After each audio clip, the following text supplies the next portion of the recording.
Through symbolism, T.S. Eliot examines the tortured psyche of a modern man dealing with his own inadequacies during a midlife crisis.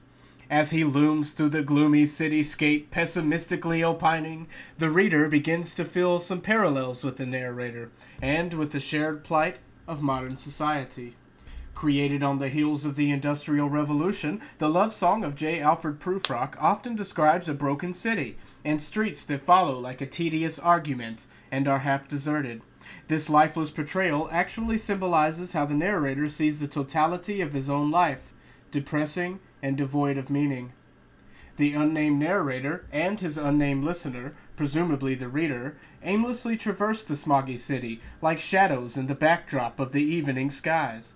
There is no direction, there are no faces, much like the narrator's perception of his own seemingly meaningless life. As the evening spreads out against the sky like a patient etherized upon the table, the narrator begins his directionless journey to question the nature of modern man's existence in a society that favors uniformity. Eliot symbolizes the hopelessness of the grind of city life through meticulous descriptions of the broken-down landscape that surrounds the narrator. The Industrial Revolution was a time of great change as well as a time of great turmoil throughout the world. Set in the middle of this technological awakening, World War I and the Great Depression lurked right around the corner, threatening the very fabric of modern society. Eliot's dispiriting tone and vision offer a prophetic realization of impending collapse. The yellow fog and smoke that the narrator discusses on several occasions illuminates the notion of rapid aging and decay. This symbolizes the narrator's feelings of complete inadequacy and uselessness as he fades into the sleepless nights of a desolate city that's left him and so many others behind. He only sees those that belittle him.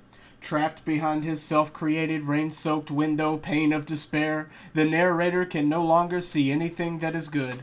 By symbolizing drowning in the wake of human voices, Eliot invokes the claustrophobic image of modern city living, in the midst of an ever-evolving society that has already discarded so many. The hopeless demeanor of the narrator symbolizes the feelings of utter defeat and ineptitude within the average modern male.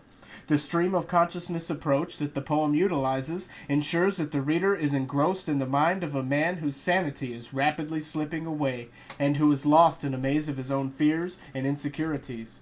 The narrator's pessimism overshadows any interest that he may have in communicating with others. This is symbolized through his dismal visualization of the city in which he travels, and through dark interpretations of humanity as a whole. His pessimistic views of women and lonely men only again underscore his own inadequacies. I mean, it's as if a rain cloud full of his own tears follows the narrator around. He's balding, he's depressed, he can't talk to women, he admits to being a fool and he's indecisive, and he seems to loathe other people. It's difficult to find symbols in this poem that don't represent depression and utter hardship. So, back to symbols that represent depression, here's a lonely, frightened man in a box. When Eliot invokes this image in the poem, the reader immediately makes a connection to what the symbol represents. You guessed it, even more sadness and timidness. Does it ever end with T.S. Eliot penning the poem? Don't count on it. This poor teddy bear is dissolving away, just like the narrator. If this makes you sad, then good. Now you know what it was like for us to dissect the symbolism in this poem. As the narrator sifts into the cracks of the city streets and ages into obscurity, he uses the symbols of sleep and dreariness to explain his own fatigue. The actions of each character symbolize the overall theme of feeling lost, empty, and deficient as an aging, overeducated man in a society that encourages complacency and obedience. Haunted by regret and the consequences of endless longing, the narrator struggles to muster up enough courage to make any major life decisions. The pipe-smoking lonely men that watch the narrator from their windows further symbolize modern man's indecisiveness. Like the narrator, these men could never decide what to make of their lives, so the only decision they could make was to surrender. The narrator can't even decide if he wants to be single or if he wants to be married. In fact, as the evening spreads out against the sky like a patient etherized upon the table, the narrator begins his directionless journey to question the nature of modern man's existence in a society that favors uniformity. Eliot symbolizes the hopelessness of the grind of city life through meticulous descriptions of the broken-down landscape that surrounds the narrator.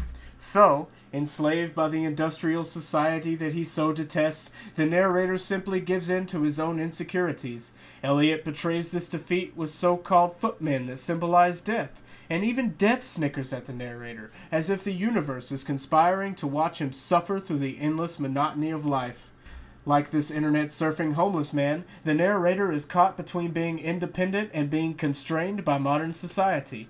His descriptions of soot-infested chimneys, one-night cheap hotels, and sawdust restaurants symbolize a city that no longer cares for its own working-class citizens.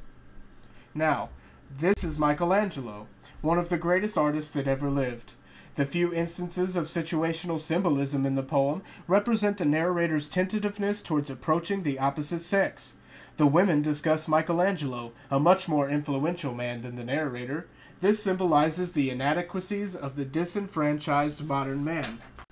The narrator is obviously sexually frustrated. Instead of gathering the courage to approach the attractive women in the pub, he convinces himself that a relationship is not worth the hassle. Again, this is another situation that symbolizes the narrator's apprehensiveness towards attempting connection. Instead, he just drinks some more. Does that sound familiar?